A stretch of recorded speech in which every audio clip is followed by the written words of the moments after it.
আসসালামু আলাইকুম ওরহমতুল্লাহি ওবারাকাতুহ। প্রিয় ভাই ও বোনেরা, কল্পনা করেন তো আজ রাতেই বা আজ দিনই যদি আপনার শেষ জীবন হয়, তাহলে কি আপনি জাহান্নামের ভয়াবহ আগুন থেকে নিরাপদ?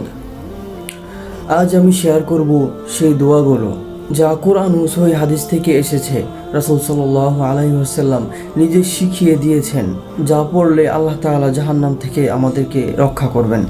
1 নম্বর, সবচেয়ে শক্তিশালী দোয়া। 3 বার পড়লে জাহান্নাম নিজেই আরজ করে।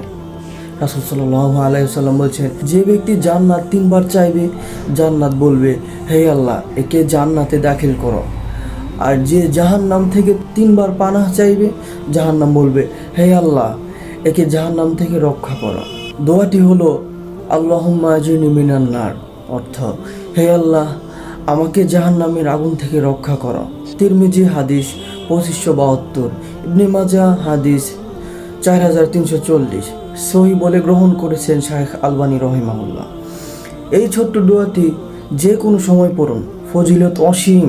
2 নম্বর, কোরআনের সবচেয়ে সুন্দর ও শক্তিশালী দোয়া। রব্বানা আসরিক আন্না আযাবা জাহান্নাম ইন্না আযাবা কানা গরামা, অর্থাৎ, হে আমাদের রব, আমাদের থেকে জাহান্নামের আযাব দূর করে দাও, নিশ্চয়ই তার আযাব স্থায়ী ধ্বংস। সূরা ফুরকান আয়াত 65-তে আল্লাহ তাআলা কথা বলছেন। এই আয়াত মুমিনদের গুণাবলী বর্ণনা করে, যখনই মন চায় পড়ুন, আল্লাহ খুব পছন্দ করেন এই আয়াত। 3 নম্বর, ফজর ও মাগরিবের পরের দোয়া।